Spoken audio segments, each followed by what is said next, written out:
Hi, I'm Priscilla Jacobson, and today I'm reading chapter 14 of The Dutch House. I sold the building we'd lived in when we were first married for a good price. And I sold those first 2 brownstones, and with the profit, I bought a mixed-use building on Broadway, 6 blocks from where we lived. It had 30 rental units and an Italian restaurant downstairs. I could have been in that building every waking hour, every day of the year, and still not made all the necessary repairs. Uncontrollable steam heat, illegal garbage disposal, one tenant whose daughter flushed an orange down the toilet to see if it would go, another who left her door open so her cat could shit in the hall, and the terrier 2 doors down who would always find the shit and gobble it up and vomit on the hall floor. With every crisis, I learned how to fix. Just a second. I learned how to fix something else, and I learned how to soothe the people whose problems were not mine to solve. I made money. I hired a super and started a management company. The surest way to know if a building was worth buying was to manage it first, or to manage a building on a block where another building went up for sale. Pretty much everything in New York was for sale in those days, if you knew who to ask. I knew the councilmen, the cops. I went in and out of basements. Maeve kept my books and did the taxes for the corporation, as well as our personal taxes. It drove Celeste to distraction. "Your sister has no right to have her nose in every corner of our lives," she said. "Sure she does, if I'm the one asking her to do it." Celeste had a habit of overthinking things now that she was home with the kids by herself. Fluffy was a baby nurse again, working for friends of ours 10 blocks south who had adopted twins. She had stayed with us years past her original promise, and she still came over once a week to see us, to make us soup, to waltz Kevin around the kitchen in her arms. Celeste only did the laundry now, and arranged for play dates at the park, and read The Carrot Seed 1,000,000 times in a voice of animated engagement. "A little boy planted a carrot seed," his mother said. "I'm afraid it won't come up." She gave her best effort to everything, but still her big wandering brain was underutilized and would often turn itself against my sister. "You can't have someone in your family do the books. You need to find a professional." But Maeve is a professional. What do you think she does at Otterson's? Both of the kids were sleeping, and even though a fire truck could come wailing down Broadway and not disturb their dreams, the sound of their parents arguing could pull them straight up from a coma. "Jesus, Danny, she ships vegetables. We have a real business. There's money at stake." As for my business, Celeste had no idea what was at stake. She knew nothing about the strength of our holdings or the size of our debt. She didn't ask. Had she understood the outrageous financial risk I'd put us in, she wouldn't have slept another night. All she could be sure of was that she didn't want Maeve close, even though in many ways, Maeve, with her understanding of tax codes and mortgages, was the one who steered the ship. Okay, first, Otterson's is a real business. Maeve had told me the profits, though she probably shouldn't have. Celeste held up her hands. "Please, don't lecture me about lima beans." Second, look at me, I'm serious. Second, Maeve is completely ethical, which is more than you could say for some accountants who deal with New York real estate. She has nothing but our best interest at heart. "Your interest at heart," she said in a flat whisper. She could care less about mine. "It's in your best interest for our business to succeed. Why don't you just invite her to live with us? Wouldn't she like that?" She could sleep in our bedroom. We have no secrets. Your father cleans our teeth. Celeste shook her head. Not the same. Your teeth, my teeth, the kids' teeth, and you know what? I like it. I'm grateful to your father. He does a good job. So I go to Rydal for a filling. I trust him. I guess that proves what we've both long suspected, which is what? You're a better person than I am. Then Celeste left the bedroom to go and make sure the children hadn't heard the things we'd said. Everything Celeste didn't like about me was Maeve's fault, because being mad at your husband's sister was infinitely easier than being mad at your husband. She might have packed her original disappointments away in a box, but she carried the box with her wherever she went. It would never be completely forgotten that I hadn't married her when she graduated from Thomas More and had been the cause of her return to Rydal a failure, nor was it lost on her that the deeper I got into real estate, the happier I became. Celeste had misjudged me. She had planned on giving me the freedom to realize the error of my ways, but medicine never crossed my mind unless I was having lunch with Maury Abel, or ran into one of my classmates who applied pressure to gunshot wounds in some emergency room for a living. When Mae was old enough to ask for a Monopoly set for Christmas, I sat beside the tree and we played. I couldn't imagine my father playing a board game, but this one was genius. The houses and hotels, the deeds and the rent, the wind falls and the taxes. Monopoly was the world. Mae always chose the Scotty dog. Kevin wasn't quite old enough to stick with the game in those days, but he ran the sports car along the edge of the board and made pyramids out of the tiny greenhouses. Every time I rolled the dice and moved the little iron forward, I thought how lucky I was. City, job, family, house. I wasn't spending my days in a box-like room telling somebody's father he had pancreatic cancer, telling somebody's mother I felt a lump in her breast, telling the parents we had done everything we knew how to do. Which didn't mean my being a doctor never came up. There were plenty of times as the children grew that what I'd learned all those years before was hauled into service. For example, the time we drove the station wagon to Brighton Beach with the Gilbert family, friends we'd made through the kids, because, that's how people make friends at a certain time in life. And Andy, the Gilbert boy, put a nail through his foot. The nail was in a board. The board was half buried in the sand. I didn't see it happen. The boys were coming out of the water, chasing each other. I was down the beach with Andy's father, a wiry public defender named Chuck, and the two girls, one of them his and one of them mine. The girls were standing in the low waves with their buckets looking for bits of sea glass, when over the sound of the ocean and the wind and all the other kids horsing around and yelling, we heard Andy Gilbert scream. Celeste and the boy's mother were much closer in, lying on their towels talking, keeping an eye out for the boys while they swam. We all ran towards Andy at once, fathers, mothers, sisters. He must have been around 9. He was Kevin's friend, and Kevin was 9 that summer.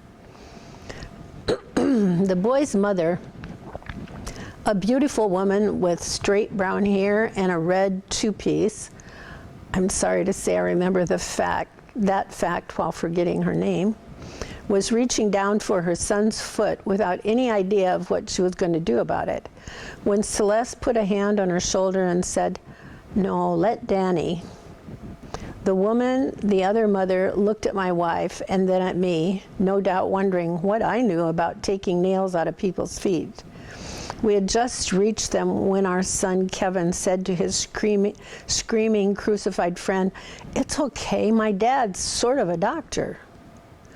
And in that second, when the Gilberts were still stunned by confusion and fear, I put a foot on either side of Andy's foot, to hold the board in place, got the tips of my fingers between the soft meat of his instep and the board, and lifted up very fast.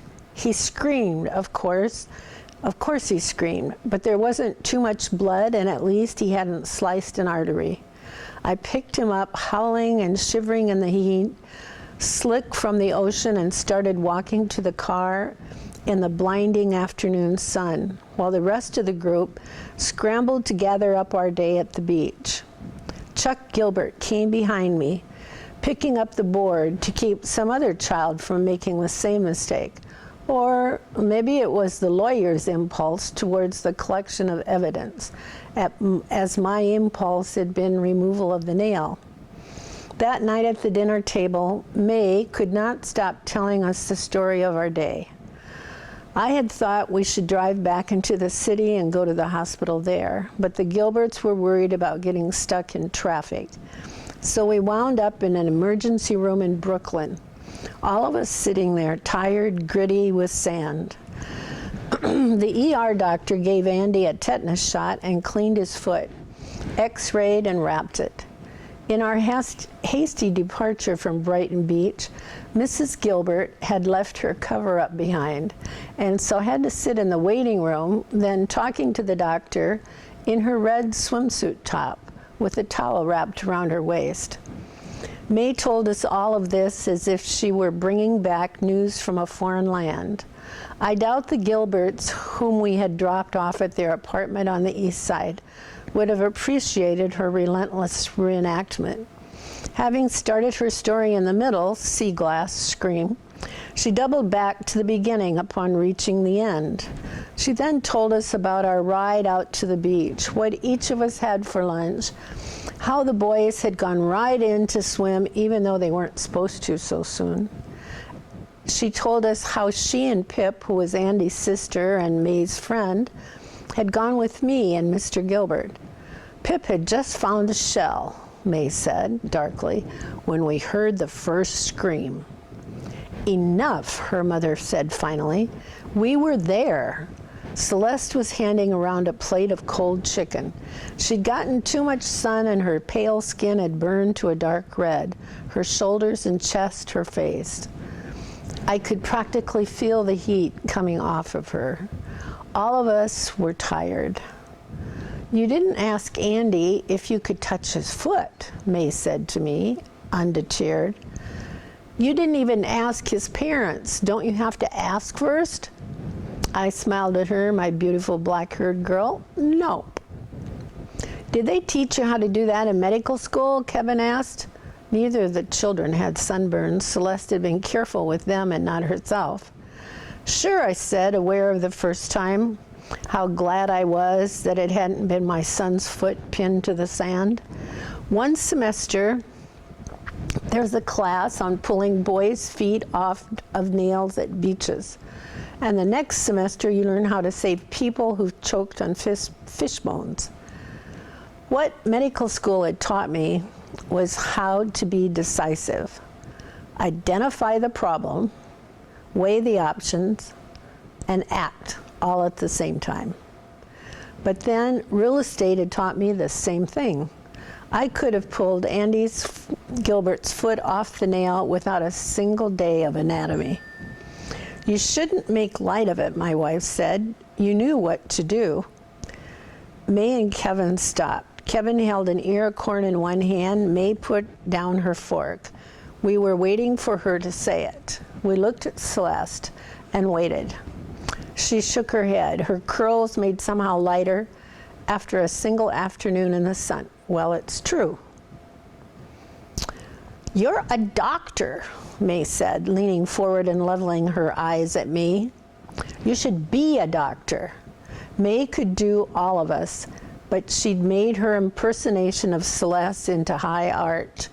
It didn't matter that we were living a very good life, a life my friends from medical school would never know unless they sold off pages from their prescription pads. Celeste would have preferred to introduce me as a doctor.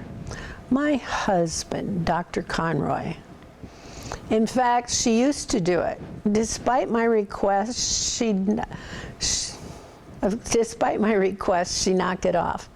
My title was the source of most of our arguments that weren't about my sister. But that night in bed, Celeste stretched out on top of me, her head against my shoulder, every argument worn out of her by the day. "Do my spine," she said.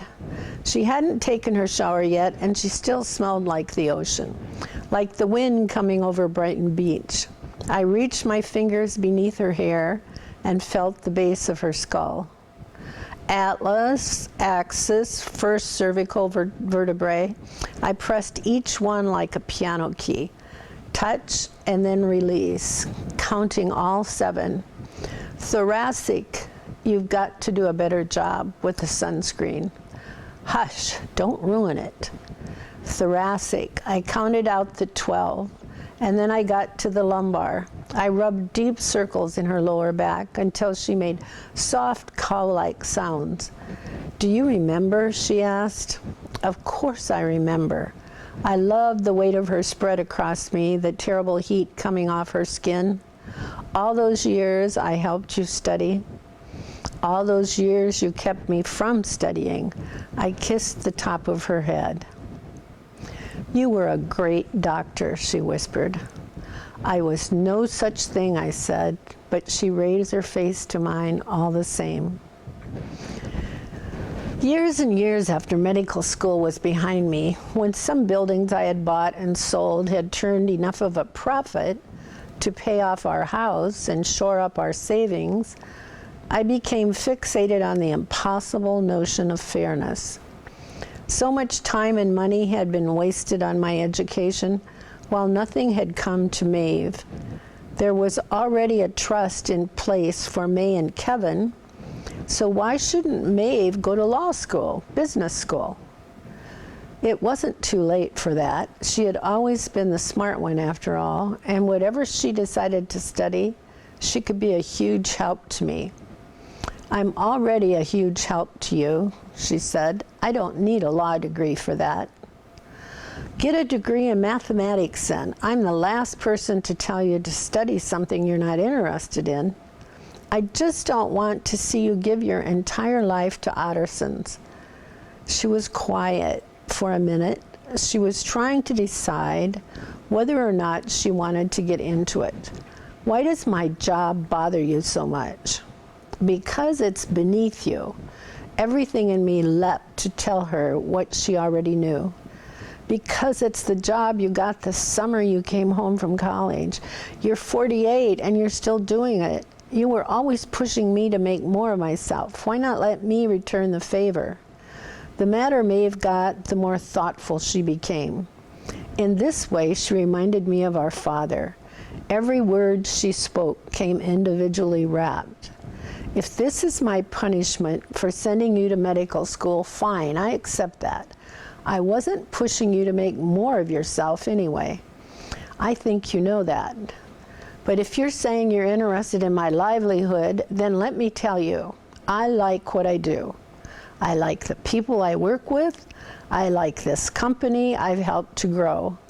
I've got job flexibility, health insurance that includes vision and dental, and enough paid vacations saved up that I could go around the world. But I don't want to go around the world because I like my job. I don't know why I wasn't ready to let go. You might like something else too. You haven't tried. Otterson needs me. Can you get that? He knows a lot about trucking and refrigeration and a little about vegetables and absolutely nothing about money. Every day I get to believe that I'm indispensable. So leave me alone. The full-time job she had at Otterson's, Maeve did in half the time.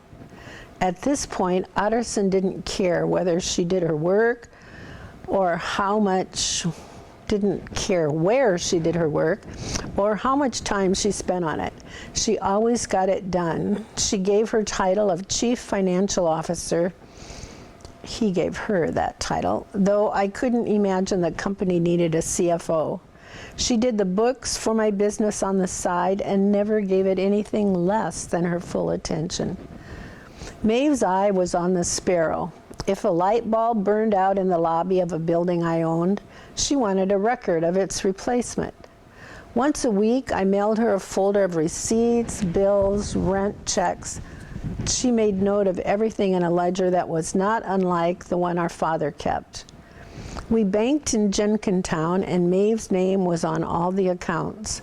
She wrote the checks. She kept up with New York state tax laws, city taxes, rebates, and incentives. She wrote firm and impartial letters to tenants who were past due. Once a month, I included a check for her salary, and once a month, she failed to cash it. I pay you or I pay someone else, I said. As for someone else, this would be an actual job. You have to really hunt for someone who could turn this into a job. The work she did for me, she did over dinner at her kitchen table. On Thursdays, she said. Maeve had long lived in a rented red brick bungalow 2 blocks from Immaculate Conception that had 2 bedrooms and a deep front porch. The kitchen was sunny, outdated, and looked over a wide rectangular yard where she planted dahlias and hollyhocks along the back fence. There was nothing wrong with the house, really, other than that it was too small. Tiny closets, 1 bathroom. I don't care how rich you are, you can only use 1 bathroom at a time, Maeve said. Well, I'm here sometimes, though it was the case I very rarely slept over anymore. Maeve would have been the first to point this out. How many years did we share a bathroom? I offered to buy her a house in lieu of a salary, but she refused that as well. She said no one was ever going to tell her where she could and could not live again, not even me. It's taken me 5 years to get a decent crop of raspberries, she said. She went to her landlord and bought the house she lived, so I went to her landlord and bought the house she lived in. In my history of buying and selling properties, it was doubtlessly the worst deal I ever made. Once it had been established that I wanted something that wasn't for sale, the owner was free to set an obscene price, and he did. It didn't matter. I dropped the deed in the weekly folder of files and receipts and mailed it to her. Maeve, who was rarely excited and never surprised, was both. I've been walking around this place all afternoon, she said when she got me on the phone. A house looks different when you own it. I never knew that before. It looks better. No one's ever going to get me out of here now. I'm going to be like old Mrs. Vanderbeck. I'm going out feet first. I was heading back to the city, and on a lark, we stopped by the Dutch house for just a minute. This way we could miss the worst part of the late afternoon traffic on our way to the train. Behind the linden trees, 2 men on giant riding mowers were driving straight lines back and forth across the wide lawn, and we rolled down our windows to let in the smell of cut grass. We were both in our 40s then, me near the beginning and Maeve near the end. My trips to Jenkintown had long become routine. I took the train down in the morning on the first Friday of every month and came back the same night, using my commute to get in order the paperwork I was taking to Maeve. As much as the company was expanding, I could have easily gone every week to sift through bills and contracts with my sister. And I definitely should have gone twice a month. But every departure meant a struggle with Celeste. She said that this was the time to be with our children. Kevin and May still like us, Celeste would say. That's not always going to be the case. She wasn't wrong, but still, I couldn't stop going home, and I didn't want to. The compromise I made was heavily tilted in Celeste's favor, even if Celeste never saw it that way. Maeve and I had so much work to do when we were together that months would go by when the Dutch house scarcely crossed our minds. The fact that we were parked there now was really just an act of nostalgia. Not for the people we'd been when we lived in the house, but for the people we'd been when we parked on Van Dyke Street for hours smoking cigarettes. "Do you ever wish you could get back in the house?" Maeve asked. The mowing made me think of plows and mules. Would I go in if the house were on the market? Probably. Would I go up and ring the doorbell? No. Maeve's hair was going gray, and it made her look older than she was. "No, what I'm talking about is more like a dream. Would you go in by yourself if you could, just to look around and see what happened to the place?" Sandy and Jocelyn in the kitchen laughing while I sat at the blue table doing homework. My father with his coffee and cigarette in the morning in the dining room, a folded newspaper in his hand. Andrea tapping across the marble floor of the foyer. Norma and Bright laughing as they ran up the stairs. Maeve a schoolgirl, her black hair like a blanket down her back. I shook my head. No way. What about you? Maeve tilted her head back against the headrest. Not for anything.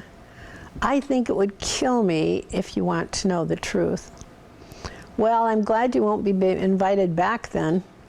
The light painted every blade of the grass, turning the lawn into stripes the width of a lawnmower. Dark green, light green, dark green. Maeve turned her head towards the view. I wonder when we changed. We had changed at whatever point the old homestead had become the car. Was it the Oldsmobile, then the Volkswagen, or later the two Volvos? Our memories were stored in Van Dyke Street, but they weren't in the Dutch house anymore. If someone had asked me to tell them very specifically where I was from, I would have to say I was from that strip of asphalt in front of what had been the Bushbaum's house, which had then become the Schultz's house, and was now the house of people whose names I didn't know. I was irritated by the landscaper's truck, the lengthy metal trailer cutting into our spot.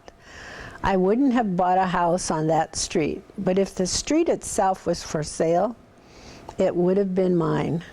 I said none of that. All I said in answer to her question was that I didn't know. "You really should have gone into psychiatry," she said. "It would have been so helpful. Fluffy says the same thing, you know. She says she wouldn't go back either. She says for years she had dreams where she was walking from room to room in the Dutch house and we were there. Her parents and Sandy and Jocelyn and all the Van Dykes, and everyone was having a fabulous time. One of those great big Gatsby-esque parties they used to have when she was a kid. She said for so long all she wanted to do was to get back in the house, and now she doesn't think she could go there even if the door were open." Fluffy had long been repatriated back into the fold. Sandy and Jocelyn and Fluffy and my sister were all together again, the staff of the Dutch house and their Duchess, going out for quarterly lunches, taking apart the past with a flea comb. Maeve believed in the veracity of Fluffy's memories over Sandy's or Jocelyn's, or even her own, because Fluffy had walked away with her facts. Sandy and Jocelyn talked endlessly to each other, gnawing on the bones of our collective history, along with my sister, but not Fluffy. After my father sent her to the end of the driveway with her suitcase, who could she have talked to? Her new employers? Her boyfriend? Even when she worked in our house, she told the stories Celeste liked to hear, the ones about the Van Dykes, the parties and the clothes. Celeste's attention wandered once the Conroy family took possession of the property. I think because Maeve was too firmly at the center of those chapters, but that was all for the better. Fluffy's stories had stayed fresh because she had kept them to herself. Fluffy still knew what she knew. Fluffy told me Mommy had wanted to be a nun, Maeve said. Don't you think that would have come up at some point? She was already a novice when Dad came and pulled her out of the convent to marry her. Fluffy said they'd grown up in the same neighborhood. He was friends with her brother James. I told her we knew that we'd been out to Brooklyn when we were kids and found the apartment buildings where they lived. Fluffy said that Dad had gone to visit her before she took her vows, and that was that. All those times she used to go away before she left for good, she was going back to the convent. The nuns loved her. I mean, everybody loved her, but the nuns loved her especially. They were always calling Dad and telling him to let her stay a few more days. She just needs some rest. That's what they'd say. That must have gone over well. The 2 lawnmowers were coming down the driveway, then out into the street. A man motioned to Maeve to back up so they could pull onto the trailer. I have to say, I don't even care about it now, she said. But if I'd known that when I was growing up, I swear I would have joined the convent just to irritate him. I smiled at the sudden picture in my mind of Maeve. Tall and stern in her navy blue habit, I wondered if our mother was still out there, working in a soup kitchen somewhere, and if that was the part of her that had wanted to be a nun.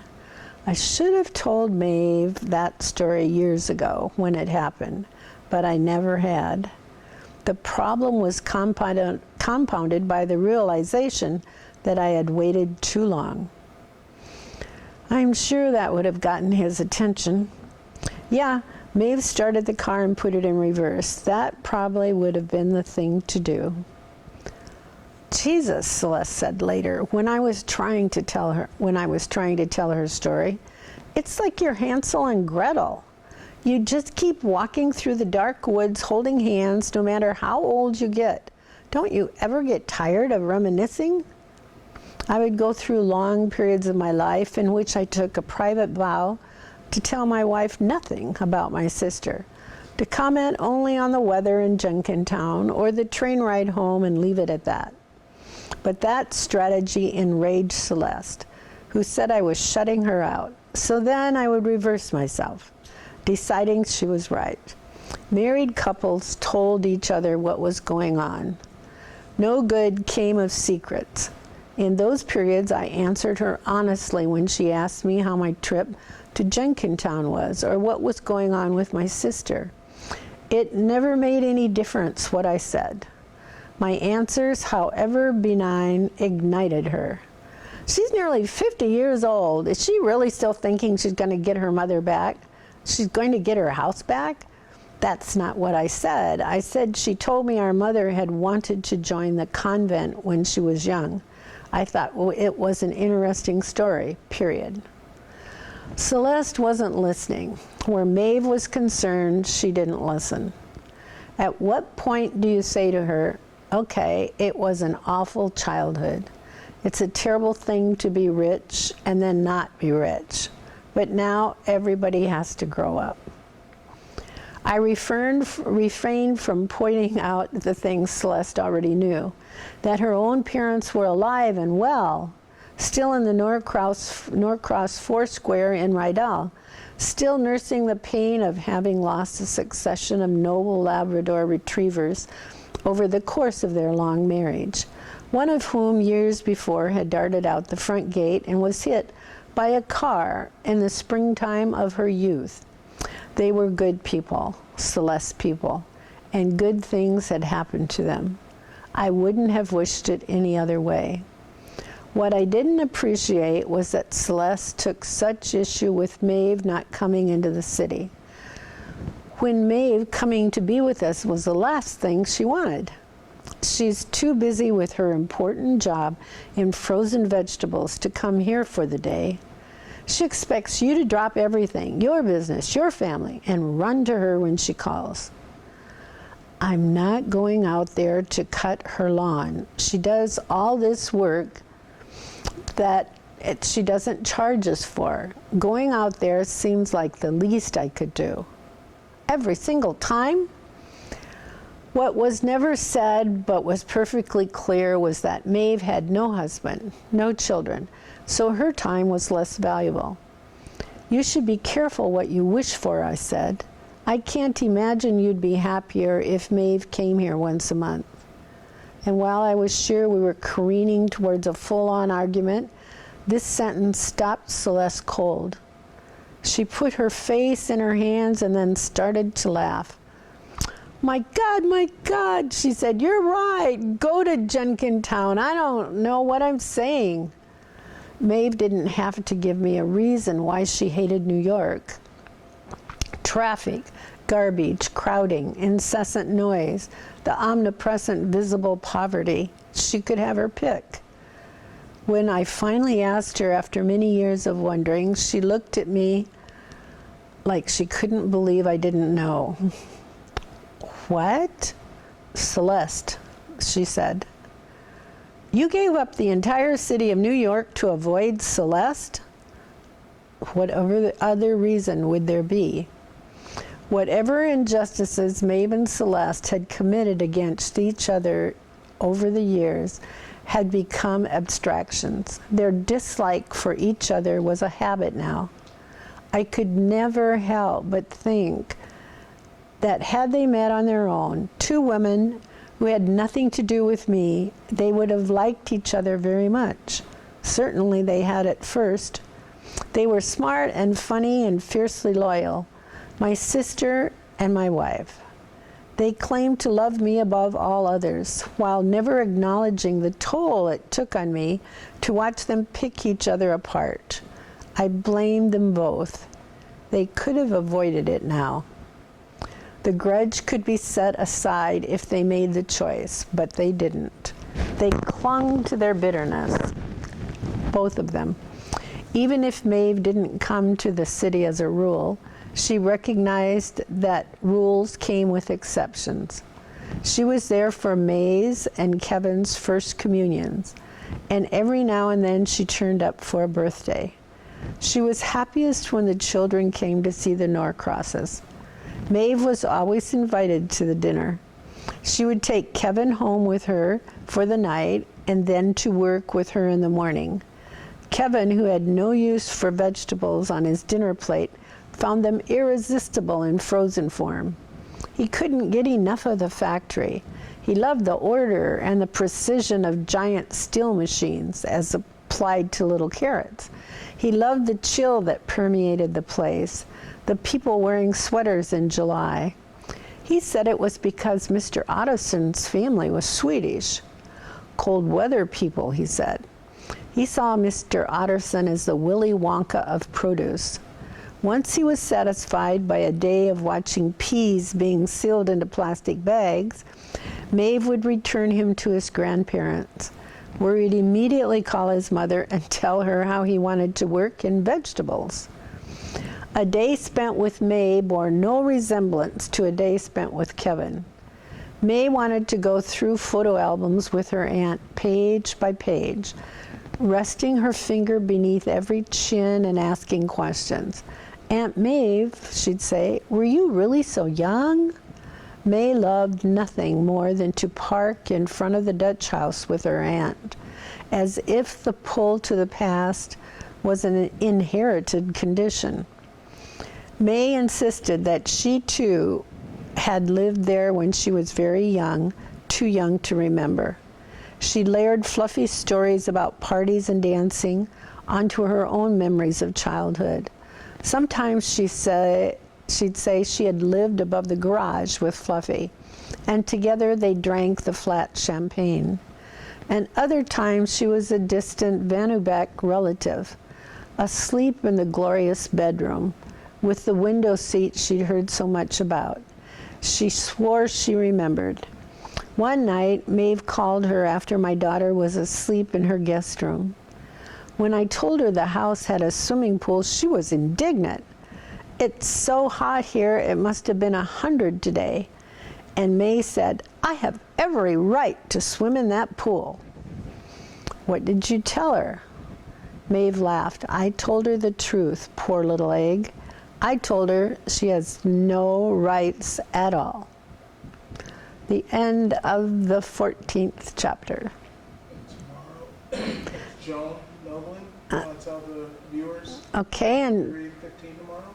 Tomorrow it's Joan Noblink who will be reading chapter 15 tomorrow.